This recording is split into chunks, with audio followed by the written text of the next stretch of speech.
ABD'nin ardından Avustralya, Kanada ve İngiltere, Çin'in Uygurlara yönelik insanlığa karşı suçları ve diğer insan hakları ihlalleri nedeniyle Pekin Olimpiyatlarına diplomatik boykot uygulayacağını duyurdu. Bu üç ülkenin sporcuları gelecek yılın Şubat ayında yapılacak Pekin Olimpiyatlarına katılabilecek, ancak hükümet yetkilileri katılamayacak. Almanya'nın 16 yılını belirleyen ilk kadın başbakan Angela Merkel'in dönemi sona eriyor. Angela Merkel 26 Eylül'de yapılan genel seçimlerden galip çıkan Sosyal Demokrat Parti'nin Yeşiller ve Hür Demokrat Parti ile kuracağı yeni hükümette başbakanlık yapacak Olaf Scholz'a görevini devretti. Rusya Dışişleri Bakanlığı sözcüsü ABD ve NATO ülkelerinin Rus sınırlarına yakın Karadeniz'deki faaliyetleriyle ilgili yazılı açıklama yaptı. Sözcü, Karadeniz'de kışkırtıcı eylemlerde bulunduğu gerekçesiyle protesto notasını ABD'ye verildiğini açıkladı.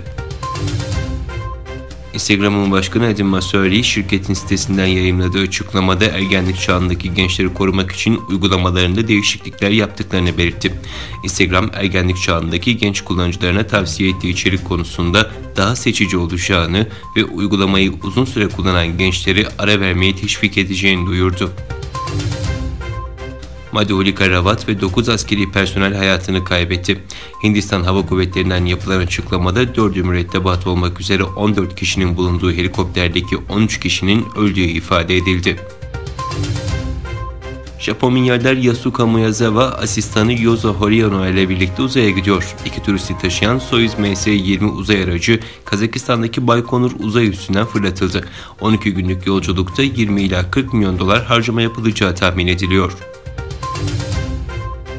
Avustralya Başbakanı Scott Morrison, Avustralya'nın sürekli olarak gündeme getirdiği Doğu Türkistan'daki insan hakları ihlalleri gibi sorunları konuşmaktan mutlu olacağını, ancak Çin hükümetinin buna yanaşmadığını söyledi.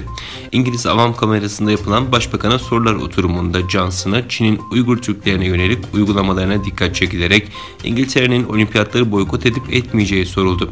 Johnson, hükümetin Çin'deki insan hakları ihlalleri konusundaki endişelerini dile getirmekte tereddüt etmediğini belirtti.